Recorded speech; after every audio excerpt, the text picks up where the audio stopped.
Welcome to radicalwellnesstv.com. This is Laura Lee. We're on YouTube and other platforms, and I'm here to help you help yourself. But the chapter that I'm talking about right now is helping the children. The children on the streets, the city children on the streets. It's horrific, especially for females. Sometimes God has a kid's face, written by Sister Mary Rose McGeady. She is a sister, and she had places in cities where kids could come and find a safe place to get fed and watered and listened to and all that other stuff. This is about the children coming in and what they experience, and she's sharing why she does this in the first place. So chapter 10, I want to be somebody someday, she said. I don't know if I should show you this, she said, biting her lip. It's kind of personal, she said, biting harder. Please don't laugh at me, she said. She leaned down and rummaged her hands through the back side of the bottom dresser drawer in her bedroom. Slowly, gently, ever so meticulously, she began to pull spiral notebooks out of the drawer. First one, then two, then three, until she had pulled out 6 notebooks in all. She faced me again, 6 notebooks stacked precariously in her arms, and she began to open her mouth to talk to me, but the words were barely able to trickle out. Here's the first one, she said, handing me the top notebook, in a whisper so soft I could barely make out her words. And the second, she whispered on, and the third. Soon I was standing in front of her with 10 pounds of lined paper in my arms and 100 questions racing through my head. The tears which began to fill her eyes told me that I had been entrusted with something no one else had ever seen before. I cleared my throat and smiled my thanks. Though these look very important, I said. Thank you for letting me see them, I said. Could you and I look at them together, I said. I spoke to her, but not knowing what was inside the books, but knowing I had to find out. Thanks, her eyes said. That would be nice, they said, but please, I hope you won't laugh at me, her eyes said. Do you want to look at this one first, I asked, taking the top notebook from the pile. No, she said, reaching out her hands and grabbing the bottom book in the stack. The book had a big number 1 on the front cover. This is where it all kind of started, she said. I started writing about 2 years ago, she said, when I was still on the street. I didn't have any friends. I didn't have anyone to talk to. I thought I was going to burst. So I just started writing, she said, almost apologetically. The stuff inside here is pretty tough, she said. I opened the pages and began to turn them slowly, reading the words as quickly as I could. The pages were creased and folded and smudged. The words that filled each page were almost like artwork. They were sketched so beautifully and carefully. The content hurt a lot to read. I am so alone, so desperate, so lonely. One passage began on page 4. Why have I ended up like this? What have I done wrong? Help me understand, God. Why doesn't anyone love me? Another passage near the end of the first notebook spoke of her desperation and her pain.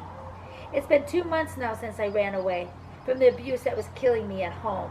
I wonder what it must be like for other kids who never have to run away. What must it be like to spend a night in a warm bed, safe and secure? I would give anything not to be sleeping in a subway tonight. Anything. I put the first notebook down and told her how much I felt the pain she was feeling when she wrote each word.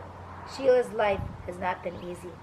She had come to us 2 months ago, a scared and scarred and alone and urgently desperate kid. My father used to do awful things to me, she told me that first night. He used to beat me a lot, she said, and other stuff, she said. I was scared he was going to kill me. I thought I was going to die, she told me. Terrified of dying at home, Sheila fled to the streets, searching for a better life. Instead, she found what almost all kids find on the street, a lonely, sometimes very dark world, filled with pimps and pushers and pornographers who make a livelihood out of feeding off scared kids like Sheila. What this world can do to an innocent kid is heartbreaking to see. Inevitably, kids like Sheila find themselves turning inward, actively wondering whether they are to blame for what has happened to them. Maybe I'm bad, these kids begin to say to themselves.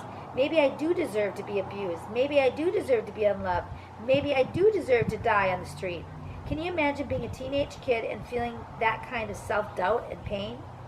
I look at Sheila and she looked back and tried to smile. I think she knew what I was thinking about and how much I was probably hurting for her inside.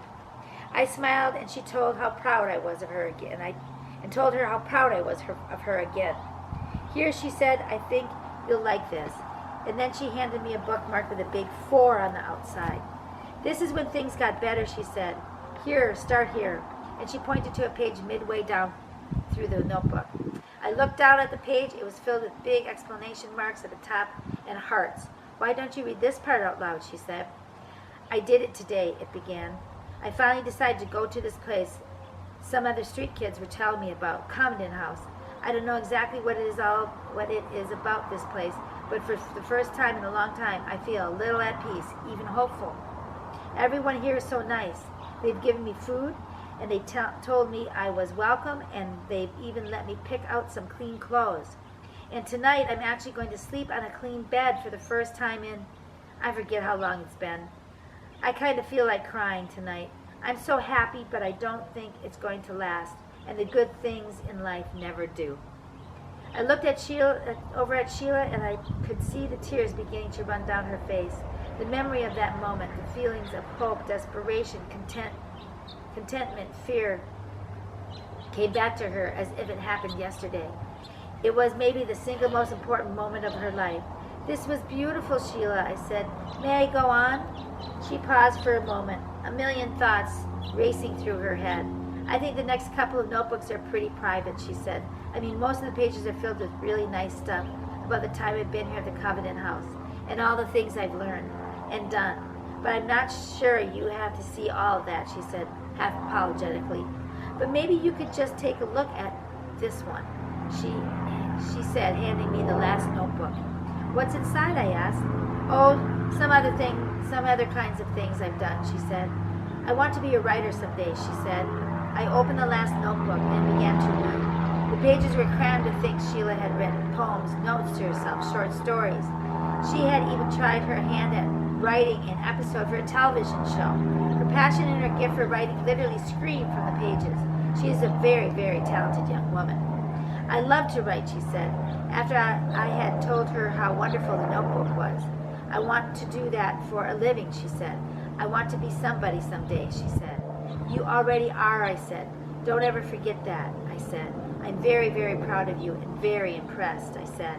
"Thanks," she said very softly, barely able to get out the words. "That means a lot to me," she said. We spoke for a few more minutes, Sheila and I. The passion she has for things, her passion for life, her passion for writing, her passionate thanks for all the chances we've given her, poured out of her as she spoke. Her happiness and zest for living gave me goosebumps.